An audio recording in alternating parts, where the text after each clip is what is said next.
Olá, meu nome é Alan, sou professor de língua portuguesa do CEJA Dona Clara Mantelli. Sejam todos muito bem-vindos para essa aula referente ao módulo 2 do ensino médio.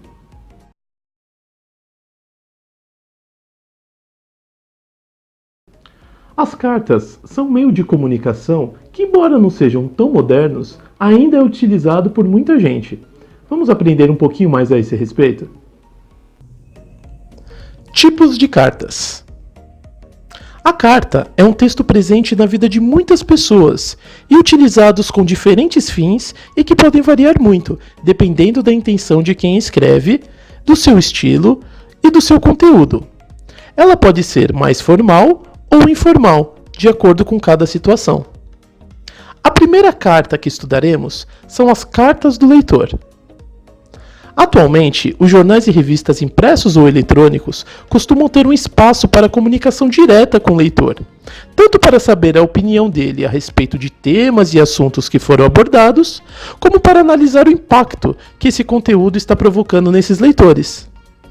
Quando se trata de mídia eletrônica, a comunicação pode ocorrer através de comentários, que são deixados diretamente abaixo da matéria lida. Já no caso da mídia impressa, as cartas podem ser enviadas pelo correio tradicional ou pelo correio eletrônico, o chamado e-mail. Quando o leitor se manifesta de forma crítica, utilizando argumentos, chamamos esse tipo de carta argumentativa de leitor.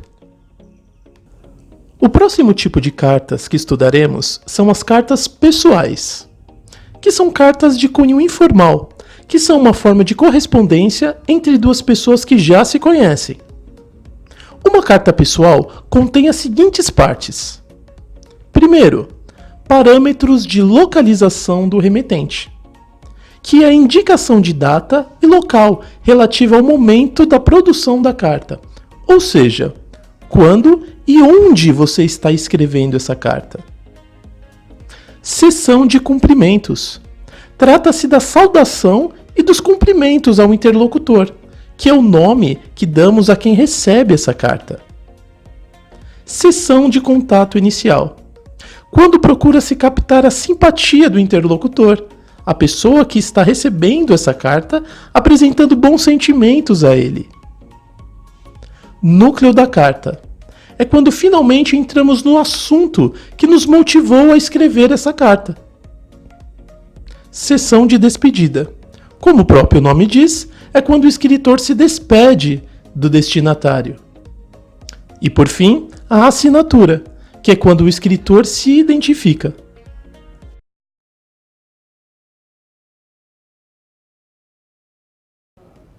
Você sabe o que significam palavras primitivas, palavras derivadas, processo de derivação? Não? Esse é o nosso próximo tema. Formação de palavras. Muitas palavras da língua portuguesa são formadas a partir de outras. Dizemos que essas que foram formadas derivam-se daquelas. As palavras que dão origem a outras são gramaticalmente denominadas de palavras primitivas, e as que vieram de outras são conhecidas como derivadas.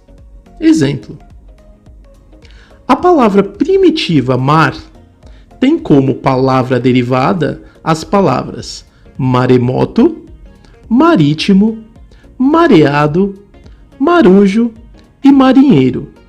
Mas, professor, qual é a explicação de tudo isso? Veja só.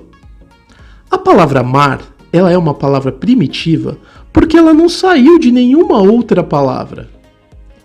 Diferentemente das palavras maremoto, marítimo, mareado, marujo e marinheiro, que todas elas saíram da palavra mar. Portanto, como elas saíram de outra palavra, nós chamamos elas de palavras derivadas. A mesma coisa acontece com outro exemplo, que é a palavra primitiva pedra. Por que pedra ela é uma palavra primitiva? Ora, a palavra pedra não saiu de nenhuma outra palavra. Então, nós chamamos ela de palavra primitiva, diferentemente das palavras pedreiro, pedraria e apedrejar, que todas elas saíram, ou seja, têm origem na palavra pedra. Por isso, chamamos elas de palavras derivadas. Ainda falando do processo de formação de palavras, o processo de derivação é uma das maneiras pelas quais acontece essa formação de palavras, que é quando pequenas partezinhas, que nós denominamos afixos, são acrescentadas a uma palavra primitiva, seja no começo, que nós vamos chamá-la de prefixo, ou no fim dela, que nós chamaremos de sufixo. Veja os exemplos. O primeiro prefixo que nós utilizaremos será o prefixo des, ou seja, eu vou pegar esse pedacinho aí, que nós vamos chamar de prefixo, que é o des, e eu vou acrescentar no começo de alguma palavra. No exemplo aqui, nós pegamos a palavra fazer. Então, quando nós juntamos o prefixo des mais a palavra fazer, eu formei desfazer. E qual que é o sentido que esse prefixo des ele deu para a gente? Ele dá o sentido de ação contrária. Ou seja, desfazer é fazer ao contrário. Continuando, no próximo exemplo, temos aqui descascar, que é tirar a casca, ou mesmo desviar, que é sair de um caminho. Percebam, o prefixo é somente esse des, ok? E ele deve ser ligado a uma palavra primitiva, que é o que acontece aqui com outro prefixo do exemplo, re. Nós vamos pegar esse prefixo re e nós vamos juntar a palavra fazer, só que eu vou juntar colocando esse prefixo no início da palavra. Aí qual palavra que nós teremos? Teremos a palavra refazer, ou seja, refazer significa uma repetição.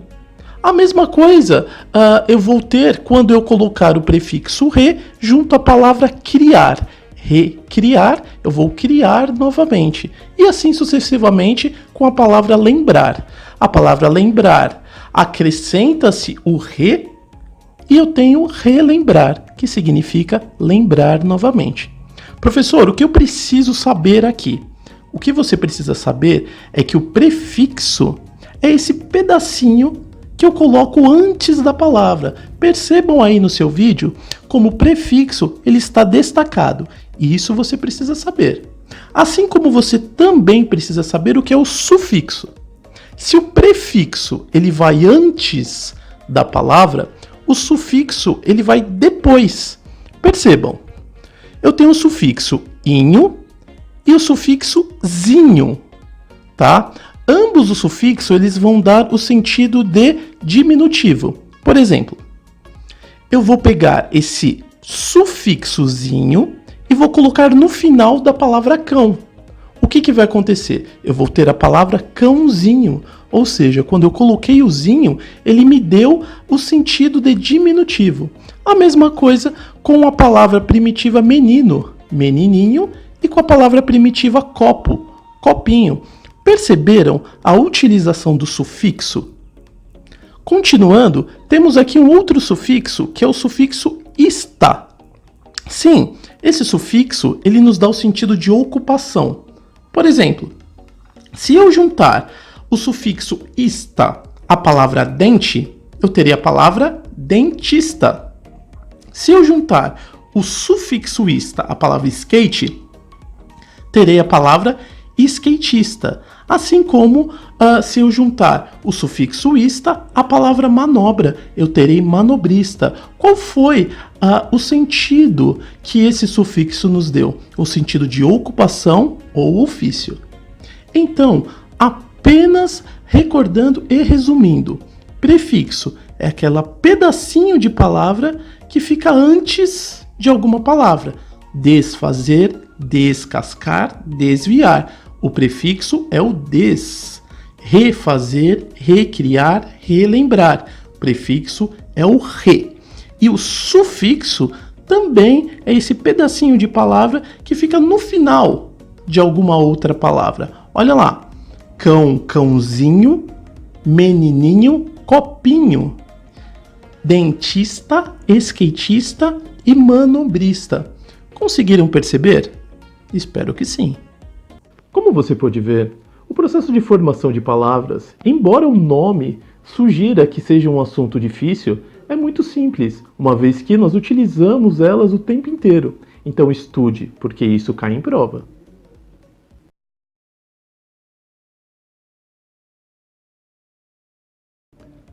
As classes de palavras são assuntos que estão presentes em todas as provas. Sendo assim, estudaremos agora tanto os adjetivos quanto os advérbios. Prestem muita atenção, pois isso é muito importante. Adjetivos e advérbios. Antes de nós começarmos a falar de adjetivos e advérbios, é necessário voltarmos um pouquinho na matéria para nós recapitularmos o que são substantivos e o que são verbos. Substantivos é tudo aquilo que eu consigo nomear, ou seja, é a classe de palavras que dá nome às coisas. Tudo que você está vendo aí nesse momento trata-se de um substantivo. Por exemplo, computador. Computador é um substantivo. Fone de ouvido é um substantivo. Professor também é um substantivo. Ou seja, tudo aquilo que eu consigo nomear, todas as coisas são substantivos. Agora, verbo. O que é um verbo? Verbo é tudo aquilo que eu consigo fazer. Por exemplo, eu consigo trabalhar, então trabalhar é verbo. Eu estudo, então estudar é verbo. Eu durmo, então dormir também é verbo. Ou seja, tudo aquilo que eu consigo fazer é um verbo. Isso é claro, falando de forma bem resumida, só para que você consiga entender. Agora vamos ao exemplo. A menina bonita chegou cedo. Primeira coisa que nós vamos identificar aqui é o substantivo. O substantivo da frase a menina bonita chegou cedo é o substantivo menina. Existe alguma palavra que está ligada ao substantivo, dando a ele uma característica? Sim, existe. É a palavra bonita. Então o que nós temos? Nós temos um adjetivo bonita, dando qualidade ao substantivo que é a palavra menina. Conseguiram compreender? Da mesma forma que nós temos o advérbio, ele não vai caracterizar um substantivo. O advérbio vai caracterizar um verbo. Percebam, a menina bonita chegou. Quando que ela chegou? Ela chegou cedo. Percebam que o cedo está diretamente ligado ao verbo, dando a ele uma qualidade. Ou seja, o advérbio dando qualidade a um verbo e um adjetivo dando qualidade a um substantivo. Conseguiram compreender? Muito embora nós tenhamos estudado apenas adjetivos e advérbios, existem 10 classes de palavras. E é muito importante que você consiga dominar a teoria de todas elas. Então, não se apegue apenas aos adjetivos e os advérbios, e sim estude todas as 10 classes de palavras.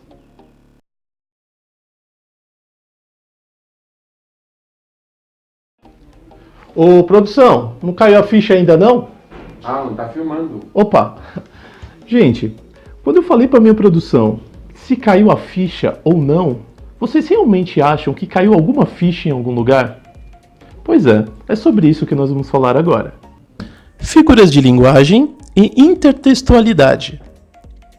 Figuras de linguagem são recursos linguísticos que os autores usam para deixar o seu texto mais expressivo. Então nós vamos começar a falar de alguns tipos de figuras de linguagem. A primeira delas é a metáfora. Teoricamente falando, a metáfora é um recurso empregado cotidianamente sem muita reflexão, de tanto que faz parte do modo de pensar das pessoas. Por exemplo, quando se diz, nossa, agora que caiu a ficha, não significa de fato que alguma ficha tenha caído em algum lugar, e sim que finalmente alguma coisa foi compreendida pela pessoa. Vamos ver a tirinha aí no exemplo. A Rosinha chega para o Chico Bento e diz, olha o passarinho. Quando ela diz olha o passarinho, significa de fato que existia algum passarinho voando? Na verdade, não. Na verdade, ela só dizia que ela ia tirar uma foto, e por isso o Chico Bento ficou todo confuso ali. Ou seja, quando a Rosinha disse, olha o passarinho, querendo dizer que ela iria tirar uma foto, ela usou esse recurso, que é a metáfora. Outra figura de linguagem é a aliteração.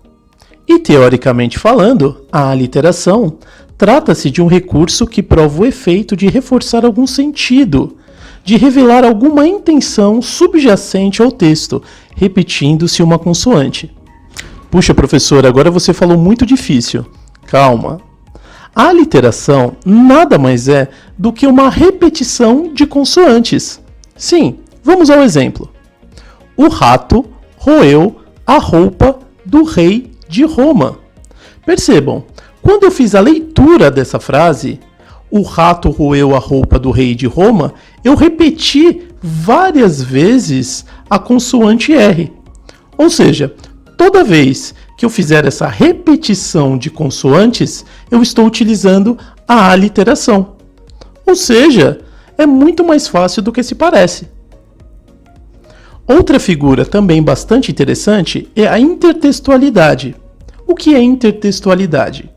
Entende-se por intertextualidade a criação de um texto a partir de outro pré-existente, no qual as ideias dialogam entre si, ou seja, as ideias elas se relacionam. Aqui, no exemplo, nós temos duas músicas, tá? Então nós vamos pegar apenas essa parte que está grifada aí. Para variar, estamos em guerra. Nos dois textos, nós temos o para variar, estamos em guerra. Então, no caso da música do Gabriel Pensador, ele pegou um trecho da música Alô, Alô, Marciano e colocou na sua música. Ou seja, ele fez um texto com um pedacinho de um texto que já existia. Utilizando assim o recurso da intertextualidade, que quer dizer entre textos. Como você pode ver, nós utilizamos as figuras de linguagem o tempo todo, e até mesmo quando nós não percebemos. Sendo assim, estude as figuras de linguagem, pois esse também é um assunto muito frequente, não apenas nas provas do Clara Mantelli, mas em todos os concursos públicos também.